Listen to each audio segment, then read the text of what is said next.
বন্ধুরা, আজকে আমি এমন একটি আপনাদের কাছে রেসিপি নিয়ে এসেছি যে রেসিপিটা মানে খেতে এত সুস্বাদু এবং ভিটামিন, যে চোখের পক্ষে খুবই ভিটামিন এই সবজিটা। তা আপনারা চলুন দেখে নেবেন এই সবজিটা আমি কি বানিয়েছি। আপনারা নিশ্চয়ই দেখে বুঝতে পেরে গেছেন যে আমি সবজিটা কি বানিয়েছি। তাই সবজিটা যে কি বানিয়েছি পুরো ভিডিওটা আপনারা স্কিপ না করে দেখে নেবেন। চলুন তাহলে যাই সবজির দিকে। প্রথমে আমি কচুর ডেগা, মানে যেটাকে বলে কচুর ডাঁটটাকে আমরা প্রথমে কেটে নিচ্ছি। এটা হচ্ছে কচুর যে নিচে কচুটা হয় ডাঁটের, সেই কচুটাকে আমি মানে ভালো করে ছাড়িয়ে ভালো করে কেটে নিচ্ছি এটাকে।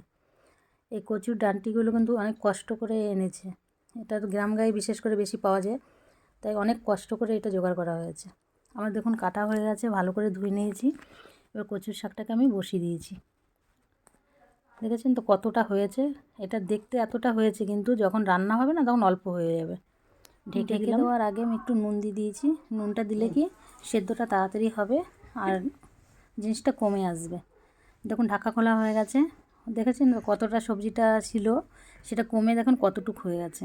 এরপরে এর মধ্যে আমি হলুদ দিয়ে দিচ্ছি আর দিয়ে দিচ্ছি শুকনো লঙ্কা নয়, কাঁচা লঙ্কা পেস্ট। কাঁচা লঙ্কাটাকে একটু বেটে দিয়েছি, পুরো বেটে দিইনি, আধা আধা বেটে করে দিয়েছি। এটাকে ভালো করে মিশিয়ে নিচ্ছি। এরপরে দিয়ে দেবো এর মধ্যে মাছের মাথা। এটা আমি আজকে ইলিশ মাছের মাথা দিলে সবথেকে ভালো লাগতো খেতে, তার জন্য আমি এখানে ইলিশ মাছের মাথা পাইনি। কাতলা মাছের মাথা দিলেও কিন্তু খেতে মানে খারাপ লাগে না।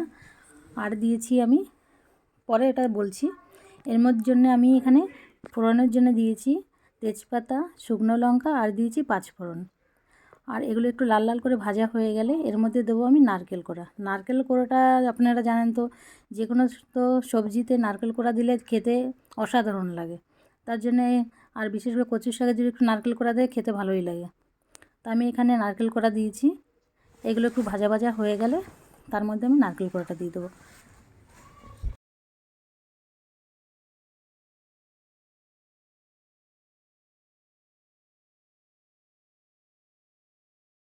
দেখুন আমার লাল লাল করে ভাজা হয়ে গেছে। এরপরে দেবো এর মধ্যে রসুন ফোড়ন দিলে সব জিনিসেই ভালো লাগে, একটা সেন্টটা দারুণ আসে।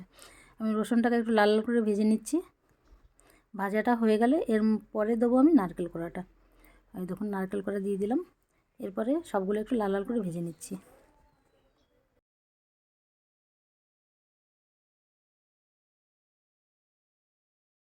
দেখুন আমার ভাজা হয়ে গেছে, লাল লালই হয়ে গেছে।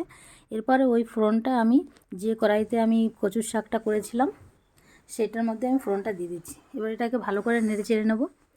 আমার কচুর শাকটা হয়েই গেছে। এবার একটু নেড়ে চেড়ে আর একটু টানার পর এটাকে নামিয়ে দেবো।